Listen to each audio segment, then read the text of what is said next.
What's up and welcome back everyone, it's the Action Figure Freak once again with another fantastic Friday. Today I've got you the Marvel Legends series, Fantastic Four Retro Cardback series, High Evolutionary and Firelord. So the second of the four Fantastic Four themed videos this month. So keep an eye out for the next 2 weeks. I'm opening the Masco Fantastic Four 4-pack and the HasLab Galactus. Yeah, actually. But yeah, today we're focusing on these two, so let's get this open. And here we get both of them right out of the box, giving you a quick 360 at first, as always, so you can see the figures for yourself a little bit better before I get too touchy with them.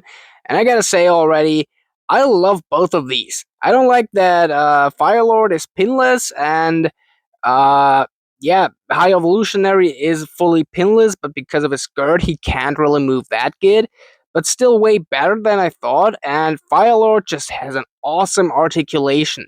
Only problem is that the articulation is a little too weak, but yeah, I would say let's watch right into this. So for the articulation on Firelord, it's really good.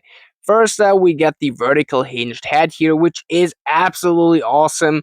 And as you see, the head can move freely enough because of the flames are going up. Here is ball jointed shoulders moving really good. We get these butterfly joints on here that go all the way to the back without trimming, which is awesome. Here we get the biceps, triceps swivel, double jointed pinned elbows, which I've said before. Horizontal hinged hands, which is very normal. Here we get the ab crunch, which moves pretty good and freely. Here we get the hip swivels. Of course, the ball jointed legs moving pretty good and normal. Swivels up here, double jointed pinned knees. Then we get shin swivels, yeah, actually, and vertical hinged feet as well as foot swivels. And for High Evolutionary, it's pretty good here. Let's take the hat off for this real quick. We get the double-sided neck joint, which actually moves as free as it should. So yeah, that's pretty good. We get the ball jointed shoulders, which are not that freely moving, but still good enough. We get the double jointed pinless elbows, which are moving really good. Horizontal hinged hands, which I gotta talk about later. Then we get here the upper sided ab swivel, chest swivel, you know what I mean. And the lower sided here is kind of movable. Here is ball jointed legs as we know it. Swivels up here, double jointed pinless knees. Also that pretty good. Shin swivels, also vertical hinged feet as well as foot swivel. For the accessories, let's start off with Firelord again. So starting off here, we get two interchangeable horizontal hinged fists, which are really good. Then, of course, for his staff, we get these two horizontal hinged open hands needed. And then here we get his staff, which is looking really good and detailed. I really love that one. You can actually twist the flames for the direction of the wind. Really good and awesome and cool detailed. And as you see on High Evolutionary, we don't get that much. So we get these two opened hands with stretched out fingers, which are pretty good, I would say. But that metallic red plastic is stiff as hell. Oh yeah, we also get another set of fists on High Evolutionary. Pretty good. So I'd say let's get over to the rating 1 to 10 of both of these figures, starting off with Firelord, and I gotta say, I really love this figure. I love the articulation, I like the plastic they've used, I like almost everything about this.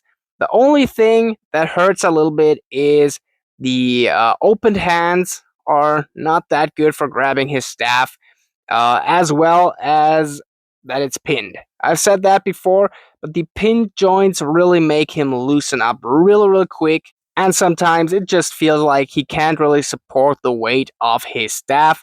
So sometimes it's actually really hard to pose this figure with his weapon, but all in all, he looks really good. I like the bright coloring and everything. Kind of reminds me of the Marvel Legends 2-pack with, what was he called? The mutant here, Pyro. Yeah, I think there are some reused pieces of that figure too. But like all in all, he looks awesome. Only thing to do better here is some effect pieces or pinless joints. On High Evolutionary, I was really surprised how free he can move with all that skirt and other stuff around him. Uh, but yeah, all in all, he looks really awesome, and as a display piece, he's absolutely perfect. I like the kind of coloring they used. I like how freely the arms and everything moves. It's really awesome, and I was really surprised that what I got here for really cheap money, like half the price, and it's absolutely worth it for the Fantastic Four display. So for real. So I'd say let's do the actual rating now. And Firelord gets from me a solid 7 out of 10. Really, really good figure in my opinion. Can move freely, do everything he needs to do. Uh, like it's just the staff. It's a little too heavy, and yeah, pin joints. Like that's just nitpicking. All in all, I really, really love this figure, and am happy for what I got. So 7 out of 10 for this one. I think that's fair enough. And High Evolutionary gets a, I would say 6 out of 10. He can't move that good. He doesn't come with a lot of accessories or anything like that. But for real, that figure, in my opinion, is just a display piece because it's nothing you would see in a posing comp or anything. Mostly as a character needed for the background of some posing pictures. So yeah, some pictures where it makes sense where he appears fighting the Fantastic Four, but you know what I mean, I think at least. So this one gets a 6 to 6.5 out of 10. Also, really, really good figure for the price at least. And yeah, since that's pretty much all for today, I hope you could all like and subscribe for more like this. Have an absolutely awesome day. And now it's finally time to say, action out!